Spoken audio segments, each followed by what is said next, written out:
les écrits dits bibliques sont des écrits d'origine noire. Voilà, c'est des noirs qui sont auteurs des écrits. Et ce que nous avons aujourd'hui, qu'ils appellent Bible, aujourd'hui, les écrits ont été falsifiés, d'abord volés ici, volés chez nous ici en Afrique noire, falsifiés, blanchis, européanisés, asiatisés ou je ne sais pas quoi. Et ensuite, ils nous l'ont ramené avec un prétexte que c'est eux qui ont eu cette connaissance. C'est pourquoi, quand vous ouvrez à la première page, le mensonge même commence. On te dit, traduit d'après les textes originaux hébreux et grecs. Et à un certain âge, il y a eu une rébellion et après ainsi de suite. Mais si Moïse a su écrire et lire, il va savoir lire et écrire en quelle langue? N'est-ce pas en langue africaine, en langue égyptienne? Puisque l'Égypte antique, ça a toujours été des Noirs. Ils ont essayé de nous faire croire que c'est des Blancs. Et avec la chair du mensonge, avec les films médiatisés où ils font des pharaons blancs, mais tout ça c'est faux. Ce sont nos parents qui ont bâti ces pyramides-là. Et jusqu'à aujourd'hui, aucun soi-disant architecte européen ou quoi que ce soit ne peut reproduire ni même expliquer. Ok, bref, on revient sur la Bible. Moïse a écrit. Donc Moïse a écrit en quoi? Parce que la langue, ce qu'ils appellent grec, l'écriture grecque, la langue grecque n'avait même pas d'alphabet. Ça n'existait même pas à l'époque. Son alphabet est né récemment. Alors, comment des langues qui sont nées récemment peuvent être la base des textes originaux? Il y a un problème déjà. Vous voyez un peu. Pour démontrer que la Bible est l'histoire du peuple noir, c'est notre histoire.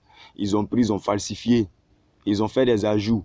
Et Jérémie chapitre 8, verset 8, le confirme. Je vais même le lire d'abord avant de revenir sur l'histoire de Moïse, parce que c'est très important. Jérémie chapitre 8, verset 8. Là-bas, on nous dit, ceux qui prennent note, Jérémie chapitre 8, verset 8. Il dit, comment pouvez-vous dire, ici c'est l'oracle qui parle, comment pouvez-vous dire, deux points, nous sommes sages, la loi de l'Éternel est avec nous. Et l'oracle même répond, c'est bien en vain que c'est mise à l'œuvre la plume mensongère des scribes. Donc ici on nous dit, c'est bien en vain que c'est mise à l'œuvre la plume mensongère des scribes. Les scribes, c'est ceux qui écrivent ou qui transcrivent. Et la plume, c'est le stylo, c'est ce qui représente le stylo aujourd'hui. Et on dit que les scribes ont eu une plume mensongère. Alors, ici on est dans un contexte biblique. On nous dit que les scribes ont eu une plume mensongère. Donc ça veut dire ceux qui ont transcrit ont eu une plume mensongère, donc on mentit dans les écrits. Donc ne soyez pas étonnés que je vous dise que dans ce même livre, il y a à la fois le fou et il y a à la fois une part de vérité. Et cette part de vérité, c'est elle, la lumière dont on parle dans Psaume 105. Il dit, par ta lumière, nous voyons la lumière. Donc il y a une autre lumière qui permet de voir les traces que nos ancêtres ont laissées. Malgré la falsification, il y a des données qui ont demeuré jusqu'à aujourd'hui parce que vous le voulez ou pas, pour ceux qui rejettent carrément ce livre, moi je vous dis, aucun homme, en plus, à plus forte raison, le Codem, ne peut avoir l'idée d'imaginer tous ces écrits. Il ne peut que les pervertir, les modifier, mais il y a des choses quand tu lis, tu sais qu'un homme, aucun homme sur terre ne peut donner cela avec son imagination. Alors donc il y a quelque chose. L'Afrique est l'auteur, le noir est l'auteur de ces écrits qui ont été pervertis. Or nous savons que l'Égypte antique, c'est des noirs. Ce n'est pas ces envahisseurs d'aujourd'hui, c'est des noirs. Il n'y a jamais eu de pharaon blanc d'ailleurs. Comment elle compare Moïse à un Égyptien? C'est que l'apparence de Moïse était une apparence égyptienne. Or les Égyptiens sont noirs.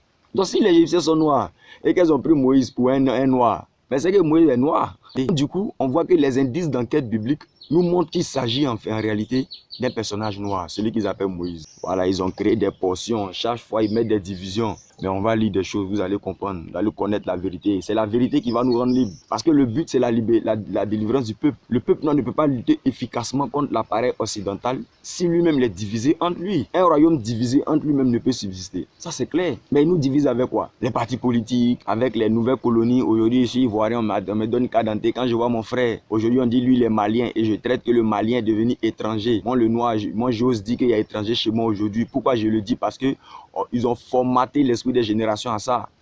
Voilà, ce sont ces gens de données qu'ils essaient d'insérer dans notre esprit afin qu'on se déteste. Mais ouvrons les yeux, la vérité va nous rendre libres. Il n'y a ni Ismaélite, il n'y a ni Jacobite, il n'y a rien tout ça. Il n'y a qu'un seul peuple. Voilà, nous sommes une seule et même famille. Une seule et même famille, c'est ce qu'ils ne veulent pas que nous sachions. Parce que c'est l'unité qui va nous amener à la liberté. Or, ils font tout pour nous désunir. Et les plus grandes choses qui nous désunissent sont les religions.